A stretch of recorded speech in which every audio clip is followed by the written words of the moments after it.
दोस्तों, PM Modi France दौरे पर थे। वहां पर क्या कुछ डील हुई जो पूरे भारतवासियों के लिए एक बड़ी खुशखबरी है। उन डीलों के बारे में हम आपसे डिटेल में बताएंगे। दोस्तों, पीएम मोदी की फ्रांस विजिट के बाद अब डिफेंस एक्टिवेशन काउंसिल यानी कि डीएसई की तरफ से 90,000 करोड़ की लागत पर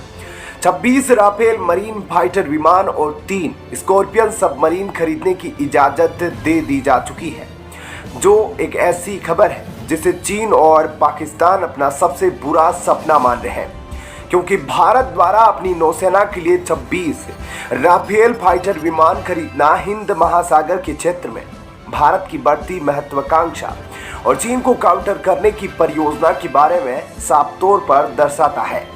क्योंकि हिंद महासागर में चाइनीज नेवी की मौजूदगी देखकर भारत बिल्कुल भी खुश नहीं था और अब इसे काउंटर करने के लिए भारत ने सबसे बड़ा कदम उठा लिया है। बता दें कि इन 26 फाइटर राफेल विमानों में से 22 राफेल सिंगल सीटर वर्जन होंगे, जबकि 4 Rafale twin seater trainer version होंगे और इनमें से 18 राफेल लड़ाकू विमान INS विक्रांत पर तैनात किए जाएंगे, जबकि 6 फाइटर जेट गोवा में ट्रेनिंग और रोटेशन के लिए तैनात होंगे। सिर्फ इन 26 फाइटर विमानों के भारत को मिलने से हमारी नौसेना की ताकत कई गुना ज्यादा मजबूत हो जाएगी, क्योंकि INS विक्रमादित्य के साथ INS विक्रांत जब कंधे से कंधा मिलाकर हिंद महासागर में निकलेगा, उस वक्त चीनी नौसेना का कोई भी जहाज हिंद महासागर में भटकने की हिम्मत नहीं करेगा, क्योंकि 2 सक्रिय एयरक्राफ्ट कैरियर और राफेल जैसे घातक नेवल फाइटर जेट्स के हमारे पास ऑपरेशनल होने की वजह से अब हम हिंद महासागर में हर वक्त एक एयरक्राफ्ट कैरियर और बैटल ग्रुप तैयार कर सकेंगे। ऐसे में भारत के पास हमेशा एक एयरक्राफ्ट कैरियर सक्रिय होगा, जो भारत के लिए एक बहुत बड़ा एडवांटेज है और ये बात चीन भी अच्छे से समझता है। इसलिए वह हिंद महासागर में भारत से टक्कर लेने की गलती नहीं करेगा। सिर्फ इतना ही नहीं, अब क्योंकि रक्षा मंत्रालय की तरफ से राफेल की खरीद को मंजूरी दी गई है, इसलिए यह बात साफ हो गई है कि राफेल ने अमेरिका को हराकर भारत से ये डील ले ली है। अब आने वाले काफी लंबे समय के लिए फ्रांस भारत का एक सबसे महत्वपूर्ण डिफेंस पार्टनर बन जाएगा, क्योंकि भारतीय वायुसेना पहले से ही 36 राफेल को ऑपरेट करती है और अगर अब भारत 114 अतिरिक्त राफेल खरीदेगा तो उससे राफेल का इकोसिस्टम ज्यादा मजबूत होगा, जो लोकल मैन्युफैक्चरिंग के साथ भारत के लिए इस रीजन में एक बड़ा बिजनेस हब भी बन सकता है। साथ ही एक और बड़ी डिफेंस डील के तहत अब भारत फ्रांस से 3 अतिरिक्त स्कॉर्पियन सबमरीन भी खरीदेगा। बता दें कि भारतीय नौसेना 6 नई स्कॉर्पियन क्लास की सबमरीन के ऑर्डर पहले ही दे चुकी थी, जिनमें से 5 की डिलीवरी की जा चुकी है और आखिरी सबमरीन 20 साल के अंत तक भारतीय नौसेना को मिलने की पूरी संभावना है। ऐसे में प्रोजेक्ट 75 के पूरा होने के बाद भारत में स्कॉर्पियन क्लास सबमरीन को बना सकने वाली फैक्चरिंग यूनिट खाली ना हो जाए, इसलिए भारत ने ये 3 नए ऑर्डर दिए हैं। ऐसे में इनके भारतीय नौसेना में शामिल होने के बाद भारतीय नौसेना को काफी मजबूती मिलेगी, जो हिंद महासागर में भारत के प्रभाव को कई गुना ज्यादा बढ़ा देगा, जिसके बाद भारत इलेक्ट्रिक सबमरीन से हटकर न्यूक्लियर सबमरीन पर ज्यादा ध्यान केंद्रित कर सकेगा। इसके अलावा पीएम मोदी के फ्रांस जाने पर एक और बड़ी डील हुई है,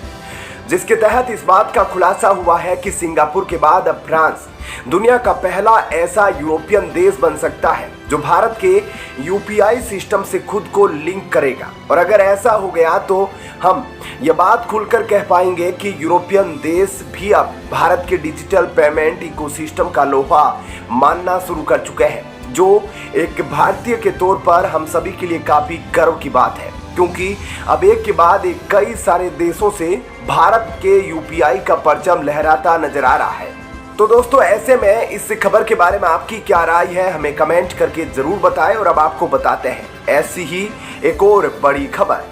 दोस्तों, चीन जिस बात को लेकर भारत से डरता था, अब भारत ने वैसा ही कुछ किया है कि चीन का धुआं निकल गया है।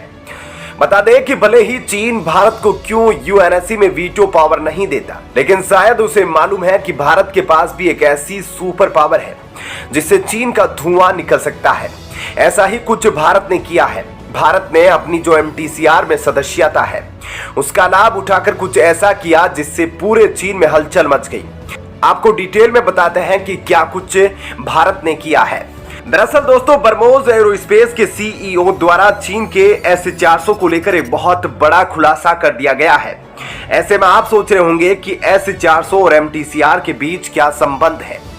तो आपको बता दें कि भारत ने चीन के खिलाफ जो चाल चली है, आज उसी के कारण चीन ब्रह्मोस एरोस्पेस के द्वारा खुलासे पर टेंशन में आ गया है।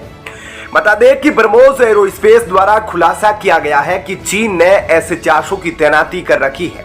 वह भारत की ब्रह्मोस सुपरसोनिक क्रूज मिसाइल का सामना नहीं कर सकता है, यानी कि S-400 से मिसाइलें दागकर चीन ब्रह्मोस मिसाइल को खत्म नहीं कर सकता। आप इसके न्यूज आर्टिकल को भी स्क्रीन पर देख सकते हैं।